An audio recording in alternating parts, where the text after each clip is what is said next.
जय हिंद सोल्जर्स, कैसे हैं आप सभी।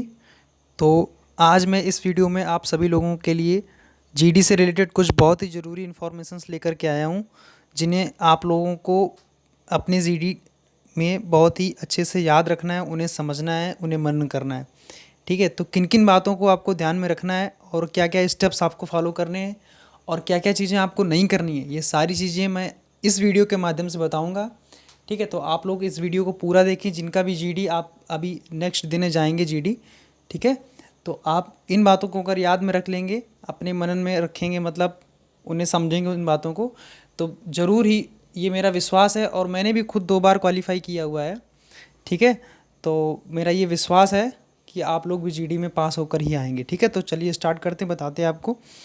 तो आप यहाँ से देखें क्या होता क्या है। सबसे पहले जब आप रूम में एंटर करते हैं, जब आप अपनी जीडी देने के लिए जाते हैं, रूम में एंटर करते हैं, तो आपके ग्रुप में 15 लोगों का, 15 से 18 जितने भी लोग वहाँ पर जो भी स्टाफ होता है वो अपना सेट कर लेते हैं कि कितने कितने लड़कों का ग्रुप अंदर जाएगा। मैक्स जनरली होता क्या है कि 15-15 लड़के ही अंदर जाते हैं। ठीक है, कमांडिंग ऑफिसर आपके सामने बैठे होते हैं। ठीक है, आपको क्या करते हैं कि एक सीट प्रोवाइड करा देते हैं, जिसमें एक कोई भी पर्टिकुलर टॉपिक उसमें होता है जिसके बारे में आपको डिस्कशन करना होता है। तो कमांडिंग ऑफिसर आपसे बोल देते हैं कि आप 5 मिनट के लिए इसको आराम से पढ़ लीजिए पैसेज को। देन उसके बाद हर एक लड़का क्या करता है कि अपना अपना इंट्रो देने के बाद में डिस्कशन स्टार्ट करता है। ठीक है, ये होता है।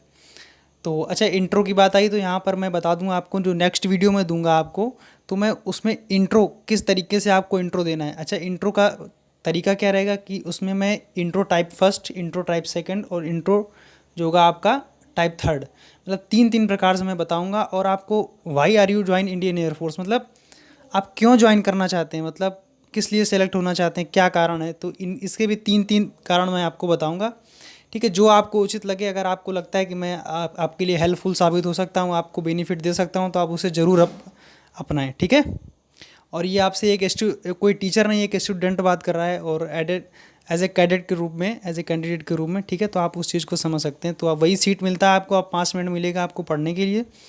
देन उसके बाद क्या होगा कि आप पढ़ लेंगे, आप अपना इंट्रो देंगे, देन जीडी स्टार्ट करेंगे। ठीक है, अच्छा, आप करना है क्या, आपको देखिए उस पैसेज को आपको बहुत ही अच्छे से, यानी थरोली, इधर उधर फिर नहीं देखना। आपको जैसे ही पैसेज मिल जाए आप रीड करेंगे, बहुत अच्छे से उसको समझेंगे। इतना टाइम मिल जाता है 5 मिनट में कि आप 2 बार उसे आराम से पढ़ सकते हैं। ठीक है, 2 या 3 पैराग्राफ्स का होता है। ठीक है, फिर उसके बाद क्या होता है कि जैसे मतलब जब आप पैसेज पढ़ रहे हैं, तो उस समय आपको ये पता चल जाना चाहिए कि किस पे आया है, मतलब कि आपको उस टॉपिक की थीम पहचाननी है। जैसे मतलब कि इस समय करंटली टॉपिक अगर आप देखेंगे तो लॉकडाउन का, मतलब पेंडेमिक जो आया, इस समय महामारी फैली हुई, उसके बारे में, पेंडेमिक के बाद में शिक्षा के क्षेत्र में क्या बदलाव, क्या चेंजेस आए हैं। ठीक है, लॉकडाउन में शिक्षा के क्षेत्र में, तो या कोई भी टॉपिक्स आ सकता है, तो आपको उसका मतलब थीम पहचानना है। यानी कि कह सकते हैं जैसे जॉइंट वर्सेस न्यूक्लियर फैमिली आ जाता है कभी कभी। ठीक है, क्रेडिट डेबिट कार्ड पे आ जाता है कभी कभी। ठीक है, वुमेन एम्पावरमेंट पे आ जाता है। तो आप थीम एक तरीके से पहचान लेंगे तो होगा क्या कि आपने जो भी नॉलेज एक्वायर की है, जो भी अचीव की नॉलेज, तो उसके बारे में भी आप अपने तरफ से पुटअप कर सकते हैं। अगर आपको उसकी थीम पता चल गई कि किस बेसिस पे पैसेज दिया गया है, जैसे मान लो कि वुमेन एम्पावरमेंट पे दी गई है और आप लॉकडाउन के बारे में बात कर रहे हैं वहाँ पे, तो ये तो गलत हो जाएगा ना। तो थीम उसी को कहते हैं कि आप थीम उसको पहचान लीजिए कि क्या थीम में दिया गया है। ठीक है, तो वही बात होता है ना, जब आप थीम पहचान लेंगे तो उसके बारे में फील करेंगे, थिंकिंग कुछ आएगी आपके अंदर, अंडरस्टैंडिंग आएगी। तो आप वहाँ से, मतलब अपने मन से जब डिस्कशन करेंगे आप अपने तरीके से, तो वहाँ से आप कुछ बोलने की एबिलिटी, मतलब एबिलिटी हासिल हो जाएगी कि हाँ, हम कुछ बोलने के लायक हैं। ठीक है, फिर क्या होता है, facts pick out from passage. ठीक है, आप ये लाइन पढ़ रहे होंगे ध्यान से, ये सारी चीज़ें बहुत ही ज़्यादा इंपॉर्टेंट हैं। आप इस बात को मान के चलें, बिल्कुल इतने पॉइंट्स को आप रिमेंबर अगर कर लेंगे कि इन इन पॉइंट्स को फॉलो करना है, तो आप जितने बड़े से बड़े कोचिंग इंस्टीट्यूट में चले जाइए, जहाँ भी जाएंगे ना, सारे पॉइंट्स यही समझाए जाते हैं और कुछ नया नहीं करते हैं। होता क्या है कि जनरली लड़के, जैसे मतलब 10 लड़के चले गए किसी कोचिंग इंस्टीट्यूट में तैयारी करने के लिए, तो जो 11वां लड़का होता है या और उसके साथी होते हैं, वो भी डरने लगते हैं कि यार ये चला गया, ये सेलेक्ट हो जाएगा, अब हमारा क्या होता है। ऐसा कुछ नहीं होता है, सिर्फ प्रॉपर गाइडेंस होने की ज़रूरत होती है। आपको अगर गाइडेंस पूरा अच्छे से मिल रहा है तो आप घर बैठे भी तैयारी कर सकते हैं। मैंने खुद बिना किसी कोचिंग के 2 बार जीडी क्वालिफाई किया है, बस मैं इसका प्रत्यक्ष सबूत हूँ, तो आप क्यों नहीं कर सकते। ठीक है, तो मैं उन्हीं के लिए तत्पर हूँ जो लोग मतलब कहीं बाहर जा नहीं सकते, अफोर्ड कर नहीं सकते, उन्होंने इतनी मेहनत से एग्ज़ाम निकाला, मैं उनके साथ खड़ा हूँ और मैं उनका जीडी पास करा के रहूँगा और लगातार आप देखेंगे कि तत्परता के साथ में मैं वीडियोस देता रहूँगा। ठीक है, तो facts pick outs from passage, आप पैसेज से फैक्ट्स पिक आउट कर लेंगे। जैसे कि मतलब आप मान लो कि जैसे मेरे में आया था ट्रैफिक वायलेंस आया था, तो मैंने वहाँ से मतलब 2-3 लाइनें ऐसी थी जो अपने माइंड में बिठा ली थी। जैसे उसमें दिया था कि दिल्ली में एक्सीडेंट्स होता है पर मिनट में एक डेथ हो जाती है, ऐसा कुछ था उसमें। तो मैंने कई ऐसी लाइंस जो थी वो अपने माइंड में मगअप कर ली और डिस्कशन के दौरान में अपनी थोड़ी सी हल्की आवाज़ में, ज़्यादा तेज़ भी नहीं और ज़्यादा धीमी भी नहीं, ठीक है, कि सभी को सुनाई पड़े आराम से, वहाँ पे और भी कई सारी बातें कह के वहाँ पे अपना पूरा सेटिस्फाइड उनको आंसर दिया था। फिर वही होता ना कि जब ये सारी चीज़ें आप समझ लेंगे कि अंडरस्टैंड कर लेंगे, पैसेज को आपने 2 बार पढ़ लिया, थीम पहचान लिया आपने, उसके बारे में सोचना शुरू किया, ठीक है, अंडरस्टैंडिंग आपने डेवलप की उसी समय में। और जब आप फैक्ट्स अपने तरफ से लाओगे या पिक आउट करोगे, पैसेज से अपने तरफ से लगा लो और पैसेज से भी पिक आउट करो, then express in your words, आपको अपने वर्ड्स के अकॉर्डिंग भी बोलना है। अच्छा, जब आपके जो जो कैंडिडेट आप पास में बैठे होंगे, जो आपसे मतलब डिस्कशन कर रहे होंगे, तो वो जो बात बोलते हैं, मतलब 2 लोग मतलब डिस्कशन सभी कर रहे हैं, तो उनके भी कुछ फैक्ट्स जो उन्होंने समझे हैं, उनके भी फैक्ट्स आप समझो, देखो वो क्या बोल रहे हैं, देन उसके बाद उनके वर्ड्स में भी उनका ही रिप्लाई मतलब देने की कोशिश करो। ठीक है, कि आपको पता चल जाएगा ना कि इसने क्या बोला और पैसेज में क्या था।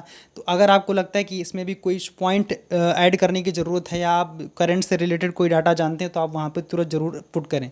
ये बहुत बड़ा प्लस पॉइंट आपके लिए साबित होता है। जैसे करंट से कोई भी रिलेटेड आप पॉइंट जानते हैं जो अभी हाल में हुआ हो, और उस पॉइंट से रिलेटेड वो कैंडिडेट ने मतलब आपके जो जो आपसे डिस्कशन कर रहा है उसने कहा है, तो आप उसे तुरंत वहाँ पे पुटअप करें।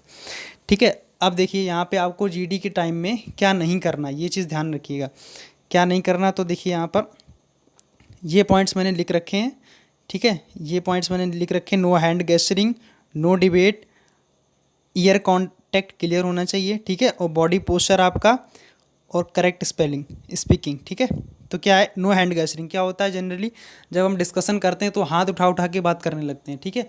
तो कमांडिंग ऑफिसर जो आपका होता है, तो ये कतई आपसे एक्सेप्ट नहीं करता है कि मतलब आप किसी कैंडिडेट के ऊपर उंगली उठा उठा के ये मतलब इस तरीके से आप मतलब बात करें, ठीक है। तो हैंड गेस्चरिंग तो अगर आप किसी ने भी की तो वो समझ लो कि आउट हो जाएगा, भले ही कितना वो अच्छा बोले, ठीक है। नो डिबेट, जैसे कि अब 2 कैंडिडेट आपस में खूब तेज तेज से बहस कर रहे हैं, बेशक वो सही बोल रहे हैं जो कुछ भी कर रहे हो, लेकिन अगर तेज़ आवाज़ से ये सब बहस करना शुरू कर देते, नहीं 3-4 कैंडिडेट मिल के आपस में बहुत तेज़ी से बहस करने लगते हैं, तो देन आपको तब क्या करना है, बिल्कुल शांत हो जाना है उनकी बात पे।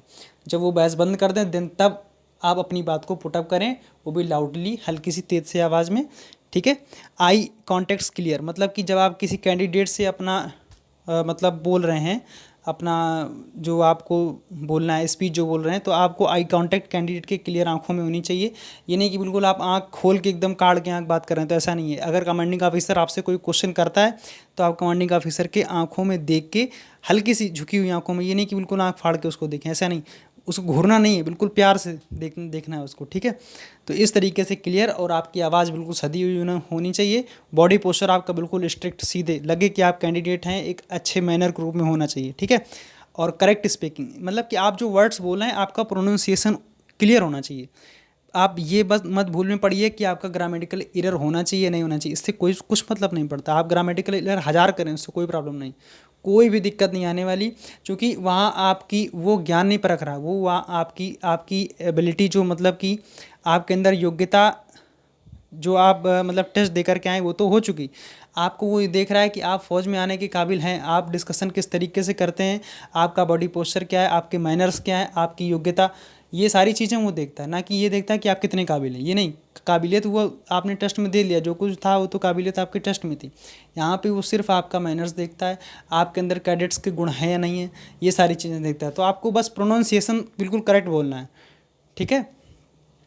तो इस तरीके से यही होता है। तो आप बस यही मैंने देखिए दोनों बार जब जीडी दिया था, तो बस इन्हीं टर्म्स को मैंने फॉलो किया था, अदरवाइज़ मैंने कुछ भी कहीं से कुछ भी फॉलो नहीं किया, ठीक। तो आप भी इसको अगर बेशक फॉलो करेंगे तो बेशक ही आप अपने झंडे गाड़ के आएंगे वहाँ पे, और जीडी क्या सब कुछ क्लियर करके आएंगे आप, ठीक है, तो आप इसे आराम से ईज़िली देखें, अंडरस्टैंड करें, समझ सकें।